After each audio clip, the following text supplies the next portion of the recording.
ভোটে ভরাডুবির পর টালমাটাল তৃণমূল আর এবার জেলা সভাপতির পদ ছাড়লেন কাকলি ঘোষ দস্তিদার।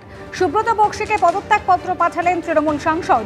তৃণমূলের বারাসাতে জেলা সভাপতির পদ থেকে গতকালই ইস্তফা কাকলি ঘোষ দস্তিদারের। তৃণমূল রাজ্য সভাপতি সুব্রত বক্সিকে চিঠি কাকলি ঘোষ দস্তিদারের। পদত্যাগপত্রে নাম না করে আইপ্যাকের ভূমিকা নিয়ে প্রশ্ন তুলেছেন কাকলি ঘোষ দস্তিদার।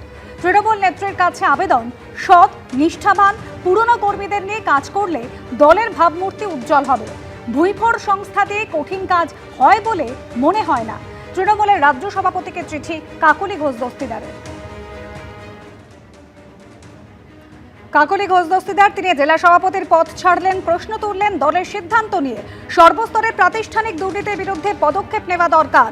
তারই হয়তো কোনো ভুল হয়েছে, নৈতিক দায় নিতেই হবে।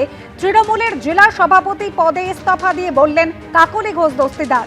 তৃণমূল নেতাদের বৈভব নিয়েও প্রশ্ন তুলেছেন। ভুইফোড় সংস্থা এসে তৃণমূল কর্মীদের ধমকাচ্ছে, বাচ্চা বাচ্চা ছেলেমেয়েরা আমাদের নেতা কর্মীদের হেনস্থা করেছে বললেন কাকলি ঘোষ দস্তিদার। নির্বাচনের যে ফলাফল, বিশেষ করে এই জেলায় যেখানকার আমি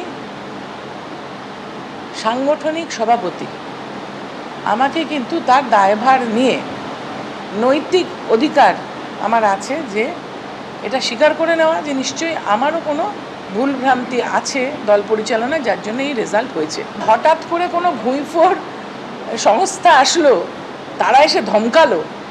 সবচেয়ে বড় কথা যে এইখানে বসে ধমকে যাচ্ছে।